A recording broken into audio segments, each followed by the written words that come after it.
can you close your Chromebook, please? Kevin and Jake. Even if your screens are black, I understand. I know, but I'm a weirdo. So,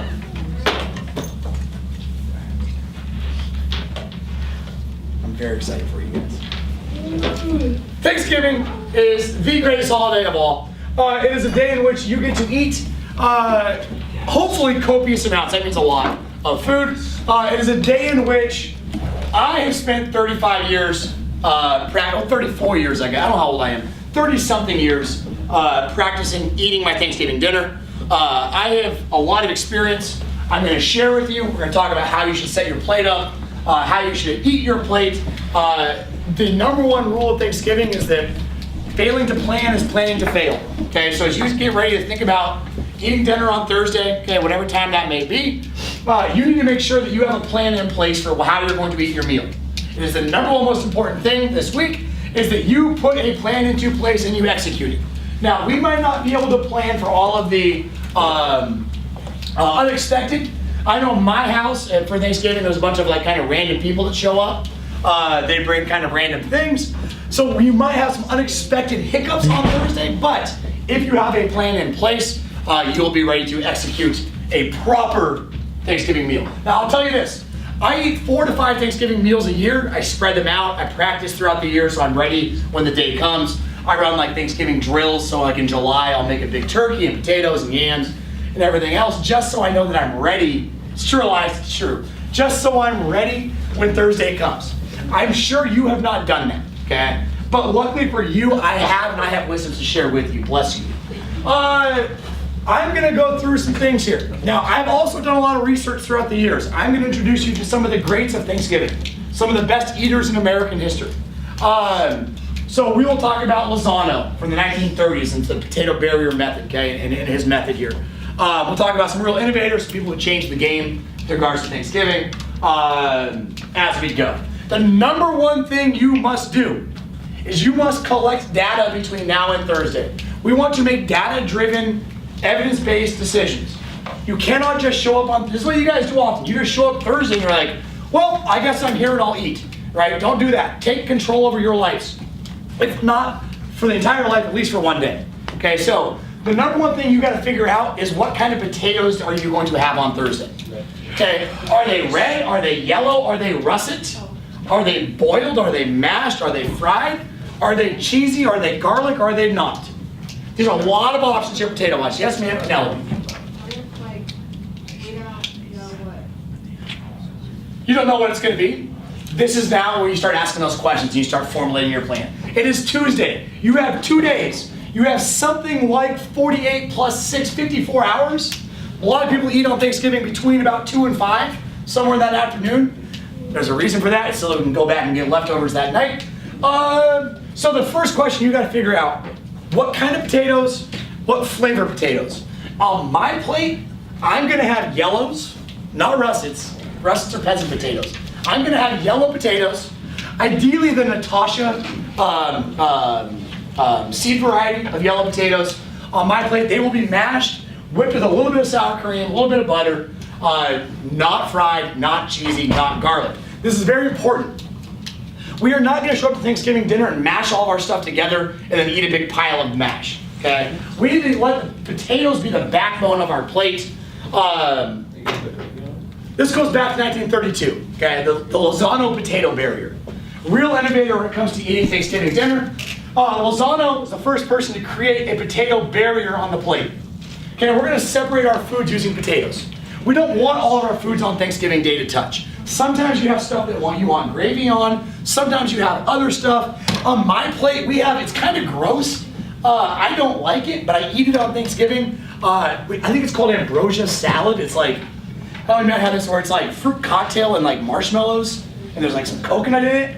It's really sweet. It's not very good, but we have it on Thanksgiving with some Miracle Whip, right? Miracle Whip, is that what it's called? Yeah. It's like mixed together. It's really sweet. I don't want it touching my turkey or my peas or my anything else. So I'm going to take advantage of the Lozano potato barrier. And as I do this, okay, I'm personally on my plate going to have some turkey over here.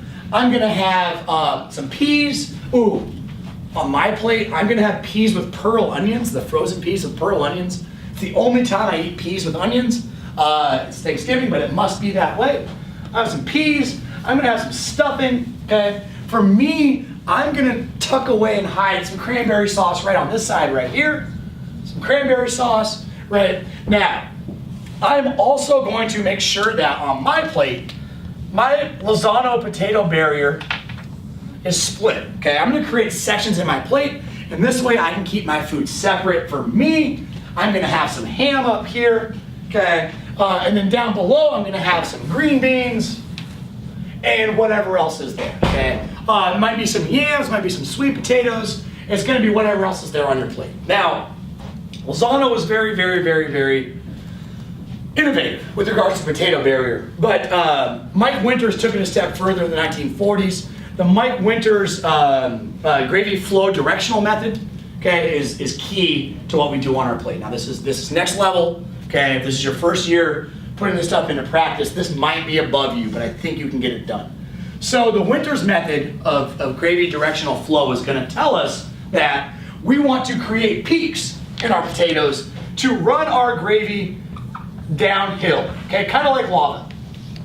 So if I can peak my potatoes on one side, I can direct where that gravy is gonna flow, and I can get a nice downhill flow to where I want it. This way, I don't want gravy on my ham. If I did, I could create a peak in the middle, a ridge, and run gravy both ways. But gravy flow control is necessary for a successful Thanksgiving dinner, okay? Now, on my Thanksgiving, there's always some like weird random people that show up. It's one of the things I like about Thanksgiving. We wind up with like my aunt's coworker who can't get out of town to see her family, so she comes over, and we wind up with just kind of some random people around. They change every year. They introduce unexpected things. I'm gonna call it the wild card. Last year, my wild card was this like sweet potato and candied pecans and brown sugar thing. Sounds okay, it was wretched, it was not good. I know that there's going to be dishes on my table that are unaccounted for. And as a result, you'll notice my salad plate up here, okay? I am not going salad on my first set of Thanksgiving helping, okay, or my first plate.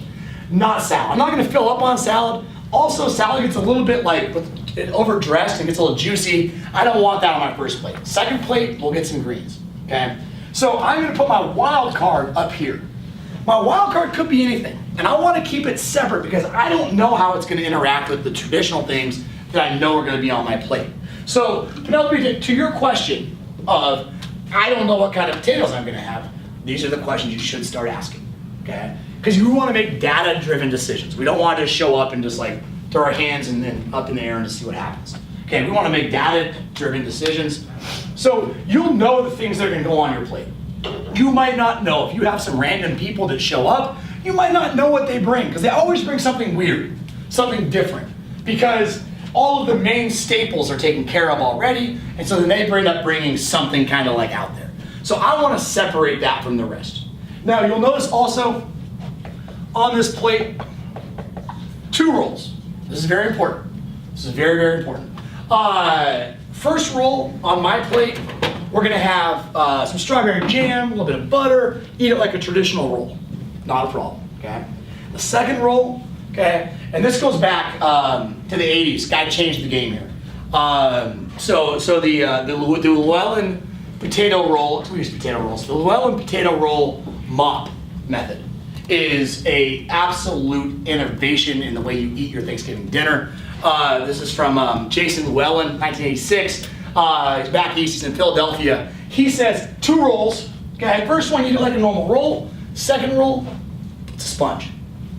So with my first plate, my goal is going to be dabble, get a little bit of everything, taste what's good, okay? My second plate is gonna be where I really attack my meal. Okay, my first plate, I gotta lay it out, I gotta think about it.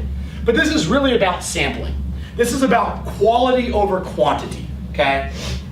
Now, the second roll here is gonna be very, very important for this. My second roll is gonna work as a sponge so that when I finish my first plate, it is 100% clear and dry. I've got no leftover juices. I've got no leftover gravy. My second roll, I might have to tear it 4, 5, 6 times. I'm gonna sponge my plate nice and clean. This is very important because now your second plate begins. And your second plate, now it's quantity over quality. You've tasted everything on the plate, or on the table. You have seen what's good. You now can make some decisions about, okay, I need to go back and I want more stuffing. So sometimes our stuffing is kind of dry and I don't want more. Sometimes it's nice and kind of moist and it's fresh. And in those situations, I do want more. I'm gonna make those decisions in the midst of my performance here on Thanksgiving Day. So on my second plate, it's gonna be clean, okay? This is gonna be clean. If the wild card's good, I'm gonna move it onto my main plate. I'm gonna put on our table, we have a spinach salad with some walnuts and some cranberries and some goat cheese. It's very good. I'm gonna go with some salad on my second trip around, okay? But my second plate is really gonna be about quantity. And that's where I'm gonna eat until I'm full. Now the key here is I don't wanna eat until I'm like exploding, because I've got pie and leftovers and a second round of pie coming, okay? Because it's a whole day event here. So my second plate, we'll heat it up, okay? For us, at my Thanksgiving, we're gonna eat dinner at about 4 o'clock. So that means that about 4:45, we'll be done, okay? Maybe 5 o'clock, whatever. Ooh, this is the next level move. Slide off into, so in our area, there's an area where people are gonna be watching football. I'm gonna slide off into there kind of quietly, and that way I'm gonna hopefully duck dish duty. If I just kind of quietly excuse myself, I will generally wash my plate so it looks like I'm really, really involved in the dishes, and put my plate in the dishwasher or wash it by hand, depending on what's there. And then I'm gonna kind of duck away into the room where the football is on, or the area where the football is on, and from there, hopefully, rest peacefully for about an hour while the dishes get done, and we turn over the dinner towards the pies. On my Thanksgiving, this is gonna blow your mind, but we'll have apple pie, we'll have pumpkin pie, a cherry pie, a lemon meringue pie, and this year, for the first time ever, an ice cream pie with a waffle cone crust and maple ice cream and vanilla ice cream with chocolate sauce on top. I am very excited about this. Here is the key when you go to your pie. Now, people make mistakes. They think that your eyes get bigger than your stomach, and you think you can eat more pie than you can. Here is the key on pie. You want small slivers, not big pieces. You want to try all the different pies, okay? Now, key on this is you want a scoop of ice cream with each of them. So your ice cream to pie ratio should be a 1-to-1. 1 sliver, 1 scoop, 1 sliver, 1 scoop. I want to try all the pies because I'm going to come back later. There's a theme here about the second time we go after stuff. I want to try all the pies so that I know when I come back after my leftovers, it's a long day, which pie I want to get a bigger piece of. So I'm going to get a sliver of each, 1 scoop of ice cream for each, right? Eat my pie. That's about probably 6 o'clock, maybe 6:15. Okay, dishes are done and football's going, and right, might maybe play some cards after I eat some pie or some sort of games with my family. And then this is where it gets really fun. Okay, so pie's about, for me, 6:15, give or take. About 7:30, 7:45. Okay, now it's leftover time. For me, I'm going KFC bowl style, a little bit of stuffing, a little bit of potatoes, a little bit of gravy mixed together, and then I'm going turkey sandwich, turkey gravy bread for me. You might get a little different there. You might put some cranberry sauce on it. You might, I don't know what, but turkey gravy bread for me. And then I'm almost ready for bed. Hopefully, if you have taken the time to plan your meal, at this point, you're feeling really good about your performance.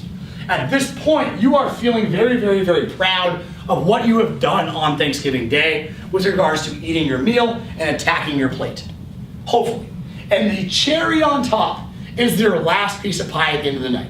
So about 8:45, 9 o'clock, okay, I'm gonna go back to those pies and see what's left. And with that, I'm gonna take the one I like the best. For me, it's usually apple pie. And I'm gonna take a piece of that pie, 2 scoops of ice cream. So I'm going bigger piece now, 2 scoops of ice cream, because I need ice cream with every bite. Pie's not good without ice cream. And so I'm gonna go 2 scoops of ice cream. I'm gonna eat my pie. I'm gonna eat my ice cream. It's gonna be about 9:45, and I am gonna be very content. I know that personally, and this is what I hope for you in life, I know that personally I will set myself up for success. I will put myself in the best position to succeed when it comes to eating my Thanksgiving meal. I hope you will as well. But the number one rule, the number one thing you must understand, and this goes back to your original question, is that failing to plan is planning to fail. It's a rule in life. It's especially true on Thanksgiving dinner. If you do not plan out the way you will attack your plate and eat your meal ahead of time, you are going to be caught up in the moment and you're going to make bad decisions because you're going to be rattled. Okay? So make those plans ahead of time. Yes, ma'am. Why can't we just mix half of our food together? You are not a child. This is a grown-ups game. You are no longer a middle school student. You are ready to make decisions for your best sort of outcomes. But I like it Like Oprah says, I want you to be the best version of you. I want you to live your best life on Thursday. And just mixing it all together and just hoping it works out is not a plan. Yes, sir. What if you're not the one serving the Thanksgiving dinner? What if you're going to somebody else's house and you don't get leftovers or take pie? All right, okay, so that makes it a little bit different because you won't have those leftovers and you won't have the pie. So the end of the night looks a little different for you. So maybe you need to eat a little more on your second plate because you're not saving room for pie, leftovers pie. Because for me, it's first plate, let's just see what's out there, let's dabble, okay? Make sure everyone feels good, I tried everything, right? Everyone's watching what you take and don't take. Second plate's all about like, let's get after it, okay? What was good and now let's get that stuff. Now your second plate might be a little bigger, yeah. Which is a shame, because the leftovers sure are enjoyable. But, you know, sometimes that's the situation. Any other questions about how you should go about doing this on Thursday? This is a very important day. Yes, ma'am. How come you decided to devote 20 minutes of class time to eating? Because this is the most important thing in life. It's the most important thing in life. There is nothing more important than making good decisions on Thursday. You have an opportunity presented to you on Thursday that I would like you to take full advantage of. But aren't good decisions just kind of what you're going to be the happiest about? Yes, and I'm telling you what's going to make you the happiest. All right, this is very, very important. Do well on Thursday. Eat with purpose. That's the number one key here. Now, you want to mix it all together. I would